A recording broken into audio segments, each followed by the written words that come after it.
Bien, vamos a iniciar una clase sobre nomenclatura, que esa hace mucha falta porque necesitamos resolver algunos enigmas que tenemos todavía. Bien, primeramente vamos a hablar de los tipos de nomenclatura que existen.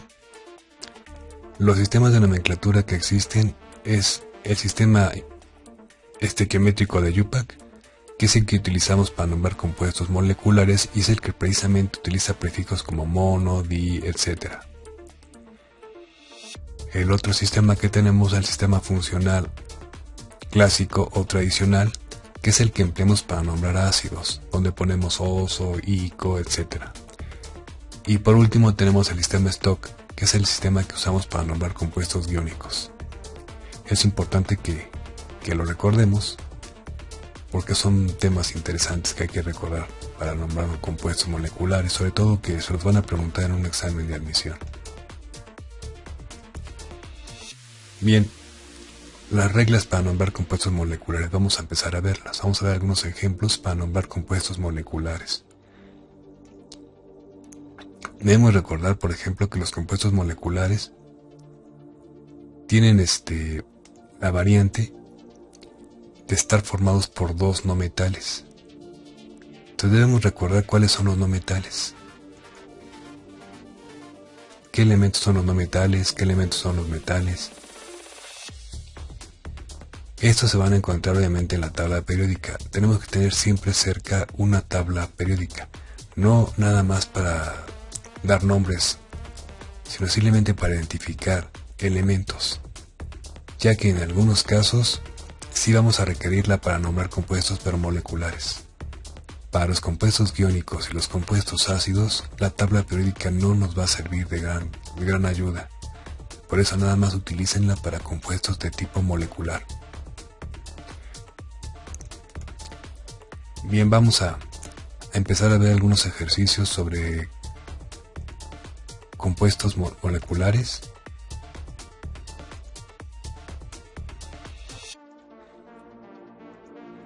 Bien, iniciemos con algo muy sencillo.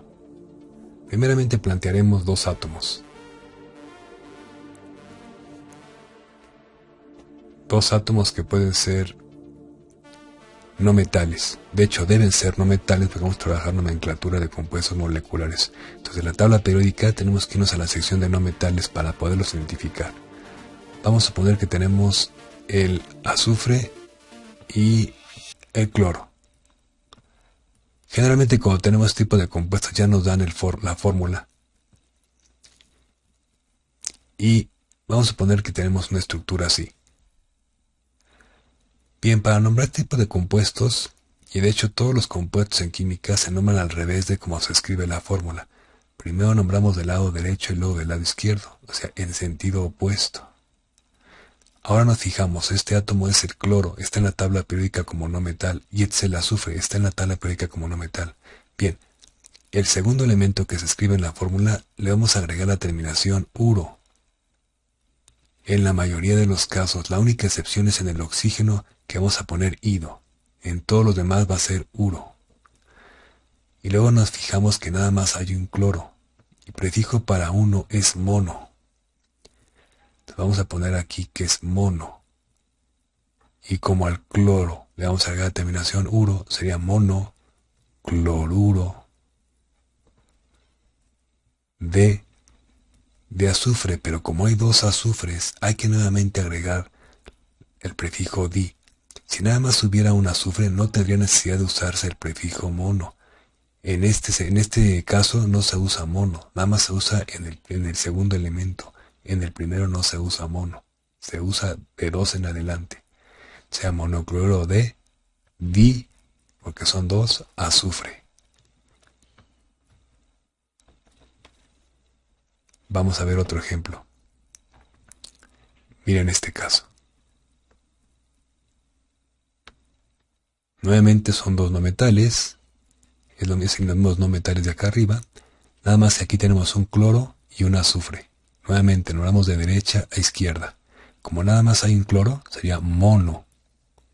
Como es cloro, le vamos a agregar la terminación 1. Uro, monocloruro. ¿De qué? de azufre. Aquí no hay que poner el mono, nada más sería de azufre, porque al mencionar el azufre ya estamos diciendo que hay un azufre, no tiene sentido poner el mono. Bien, vamos a ver otro ejemplo, por último, que nos den ahora, nos den el nombre, que nos den por ejemplo el nombre de trióxido de carbono. Siempre lo primero que me dan en el nombre, ¿sí?, es lo último que escribo en la fórmula. Entonces me voy a concentrar primero en en el segundo átomo que me mencionan. Como es carbono, voy a poner carbono. Y luego me dicen trióxido, así que hay 3 óxidos. Y como el óxido es el oxígeno, vamos a ponerlo así. Ese sería el trióxido de carbono. Siempre se llama al revés de cómo se escribe. Segundo ejemplo. El monóxido de dinitrógeno. Nuevamente, lo primero que me mencionan es lo último que voy a escribir en la fórmula. Y lo segundo que me mencionan es lo primero que voy a escribir en la fórmula. Entonces aquí me dicen que hay 2 nitrógenos. Di es 2, entonces tengo que poner primero 2 nitrógenos con su subíndice. Y luego mono es 1 y es oxígeno, es así. Ahí está, monóxido de dinitrógeno. Es la manera en que se nombran los compuestos moleculares. Recuerden que esto solamente se domina practicando. Bien, ya que vimos compuestos moleculares, vamos a ver ahorita lo que serían los compuestos ácidos. Bien, para nombrar compuestos ácidos, tienen que recordar que los compuestos ácidos son los únicos que no van a tener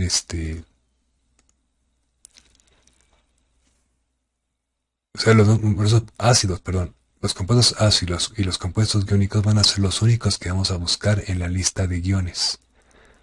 Esos son los únicos que vamos a buscar en la lista de iones. Los moleculares en la tabla periódica, pero los ácidos y los compuestos iónicos tenemos que buscarlos en la lista de iones. Recuerden, esto es muy importante. Si ustedes recuerdan esto, ya estamos del otro lado. Vamos a nombrar, por ejemplo, unos ácidos que nos dan las fórmulas. Fíjense bien, que nos digan esta fórmula.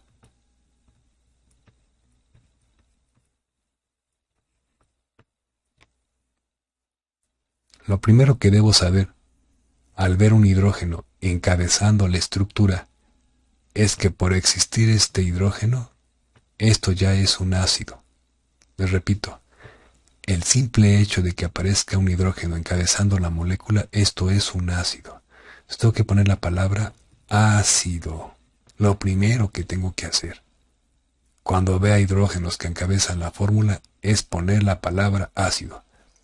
Y luego me concentro exclusivamente en el anión. O sea, lo que acompaña al hidrógeno es el anión, ya que en los ácidos el catión siempre va a ser el hidrógeno. Me voy a fijar en este anión.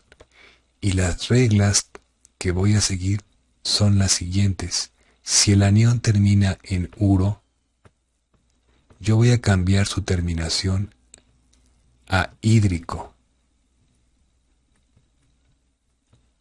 Si el anión termina en ato, yo voy a cambiar su terminación a ico. Si el anión termina en ito, yo voy a cambiar su terminación a oso. Esto es lo que realmente, lo más importante de ácidos es esto. No deben olvidarlo. Entonces me voy a fijar que este es el anión llamado acetato, que tiene valencia 1 y que la puedo ver destacada porque nada más usa un hidrógeno.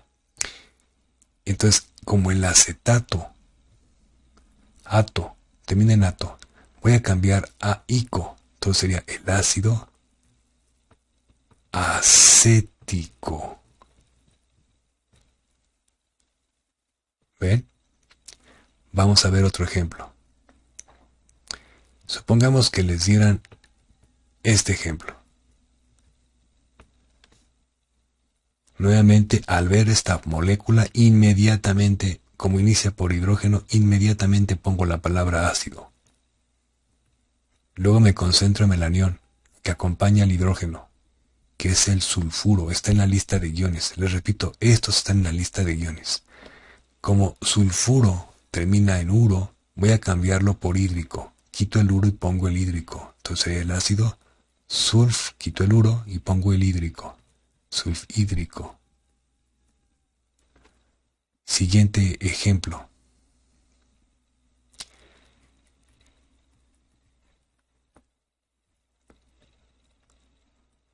Fíjense, en este ejemplo vemos nuevamente que aparece el hidrógeno inmediatamente después que vemos que el hidrógeno, inmediatamente después vamos a poner la palabra ácido. No vamos a esperar, inmediatamente ponemos ácido. Y luego vemos que el siguiente es el anión nitrito. Ito pasa a oso. Entonces sería el ácido, quito el ito y pongo el oso, nitros. Y esta sería la manera de nombrar ácidos. Bien, es importante que estén practicando para poder entender esto. Si no practican, es hacer rayas en el agua. Bueno, por último vamos a ver cómo sería el caso de que nos dieran el nombre y nosotros tuviéramos que dar la fórmula. Por ejemplo, que me dijeran el nombre de ácido carbónico. Fíjense, me dicen ácido carbónico. Como me dijeron que es ácido, lo primero que tengo que poner en la fórmula es hidrógeno. Es importante que no lo olvide.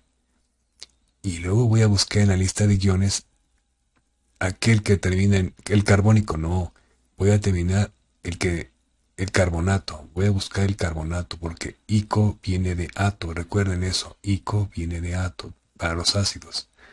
Entonces, como me dijeron que es ácido carbónico, quiere decir que esto es el ácido, no es el carbónico, es el carbonato. Yo voy a buscar en la lista de iones al carbonato, ya que el carbónico no lo voy a encontrar, porque la terminación ico es para nombrar a los ácidos, que terminan en ato, los aniones. Entonces voy a buscar el carbonato. Entonces, buscar en la lista de iones voy a poner el carbonato.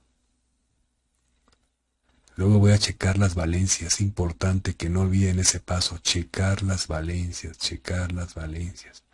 El carbonato tiene valencia de 2 negativa. Bueno, el negativo nada más me sirvió para saber que es anión. Es un anión, nada más para eso. Y el hidrógeno sí no va a tener valencia de +1. Hago mi cruce de valencias y este 2 del carbonato forma parte del subíndice del hidrógeno. Y hemos terminado. Este es el ácido carbónico.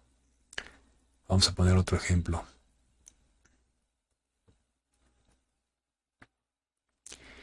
El ácido hipocloroso.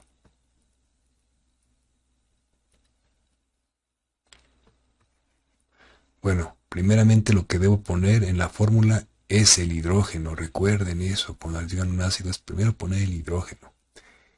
Y luego voy a fijarme en el nombre, hipocloroso. Oso viene de hito. O sea, este es el anión hipoclorito. Quito el oso y pongo hito y es el hipoclorito. Voy a buscar el hipoclorito en la lista de iones. Ya que lo haya encontrado, lo voy a poner aquí. Checo valencias, el hipoclorito tiene valencia de 1, el hidrógeno también, la fórmula queda así. Es el ácido hipoclorito y el ácido carbónico. Les digo, esto tienen que practicarlo mucho para que no se les olvide. No se aprende nada más observando. Tienen que hacer ejercicios, varios ejercicios. Y busquen hacerlo ustedes, no busquen de internet, porque los van a confundir, ya que el sistema que estamos usando para ácidos, les acabo de mencionar que es el método tradicional. ¿Sí? Hay gente que usa el otro método para nombrar ácidos y los van a hacer bolas. Ustedes apéguense al programa de la UNAM, porque es el que les van a pedir en los exámenes de admisión. Bien, una vez que hemos visto ácidos, ya lo que queda es ver compuestos iónicos, que suponemos que ya la mayoría maneja. Con que eso están muy bien ustedes, no tienen problemas con los compuestos iónicos. Recuerden que los compuestos iónicos están formados generalmente por un metal y un anión, salvo el amonio. El amonio es el único catión que está formado por no metales, pero sabemos que es catión porque tiene una valencia y es positiva. Tiene una carga, pues. Vamos a pensar el amonio que se une, por ejemplo, con el anión fosfato. El fosfato tiene valencia de 3. Lo primero que tengo que hacer es poner al catión. Recuerden, lo primero que tienen que hacer es poner al catión, al que tiene carga positiva, y luego poner al anión, al que tiene carga negativa. No pueden alterar estos números por nada del mundo. Tienen que ponerlos siempre, porque es parte de la identidad del fosfato en este caso. Como este tiene carga 3, si este tiene 1 y se tiene 3, el cruce de valencias del amonio no aporta nada porque 1 siempre está. Y entonces hay que poner un 3 aquí. Pues no lo puedo poner aquí junto al 4 porque entonces altero la fórmula del amonio. Tengo que a fuerza poner un paréntesis. En estos casos a fuerza tengo que poner paréntesis. Los paréntesis no siempre son necesarios, solo cuando obtengamos un caso así. El compuesto se va a llamar fosfato de amonio. Si hubiera otro amonio, supongamos que hubiera un amonio más 2 que no existe, tendría que poner amonio 1, pero nada más existe este amonio, entonces no voy a decir más que fosfato, porque ese es el anión fosfato, se nombra al revés de cómo se escribe la fórmula. Fosfato de amonio.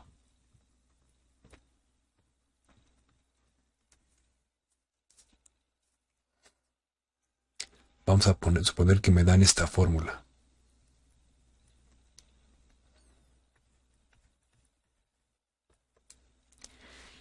Bien, en el momento en que yo veo un metal y un anión, sé que es un compuesto iónico. Voy a buscarlos en la lista de iones.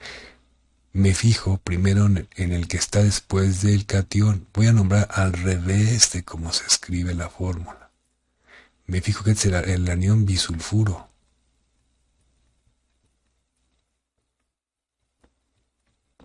Ya de entrada pongo bisulfuro. Y luego es de cobre. Así de fácil. Pero como existen dos cobres y este no aportó ningún número, quiere decir que este cobre es 1, ya que existe también el cobre 2. Es importante que estén viendo todo el tiempo la lista de iones para ver cuáles se repite. Este es el bisulfuro de cobre 1, pero como existe el cobre 2, tengo que distinguirlo de él con el número romano entre paréntesis. Vamos a poner otro ejemplo, que tuviéramos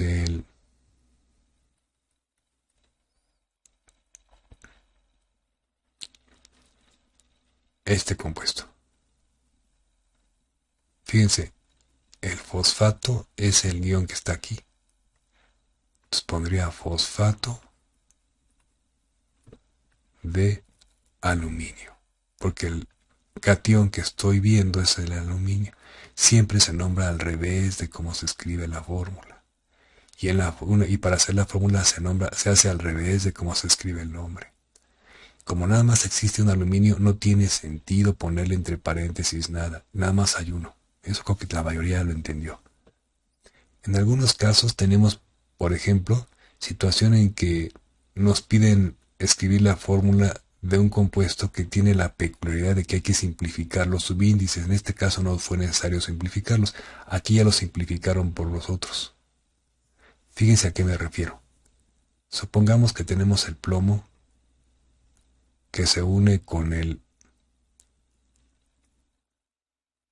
Bueno, vamos a poner como nombre para que lo vean mejor. El sulfuro de plomo 4. ¿Cómo sería el sulfuro de plomo 4? ¿Cómo lo vamos a analizar el sulfuro de plomo 4? Primeramente, tenemos que escribir lo último que me mencionan en el nombre. Lo último que me mencionan en el nombre, que es el plomo. Pero me están diciendo que es un plomo 4 porque seguramente hay otro plomo por ahí. Y sí, existe otro plomo que es el plomo 2. Entonces voy a trabajar primero con el plomo 4. Pero lo primero que tengo que hacer es poner el plomo con su valencia más 4. Y luego el sulfuro lo tengo que buscar en la lista de aniones. Recuerden, primero pongo lo último y luego pongo lo primero. busco el sulfuro, lista de guiones.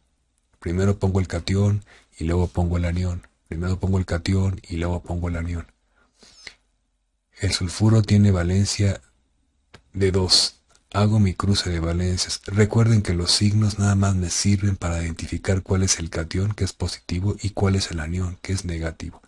Voy a hacer mi cruce de valencias y entonces al hacer el cruce de valencias voy a observar esta peculiaridad, que aquí va a haber un 2 por parte del sulfuro al hacer el cruce de valencias y que el sulfuro va a llevar un 4 por parte del plomo. Sin embargo, estos subíndices que acabo de bajar por el cruce de valencias se deben simplificar. Entonces aquí vemos que ambos números son divisibles entre 2. ¿Sí lo ven? Entonces la verdadera fórmula del sulfuro de plomo 4 queda de la siguiente forma. PbS2. Ese es el sulfuro de plomo 4. Es importante que hagan ejercicios porque si no esto no va a quedar claro. Bien, sé que este video fue muy corto y el objetivo es un pequeño repaso. Invitarlos a que hagan ejercicios. Ese es el objetivo de esto. Bueno, cualquier duda, estamos en contacto.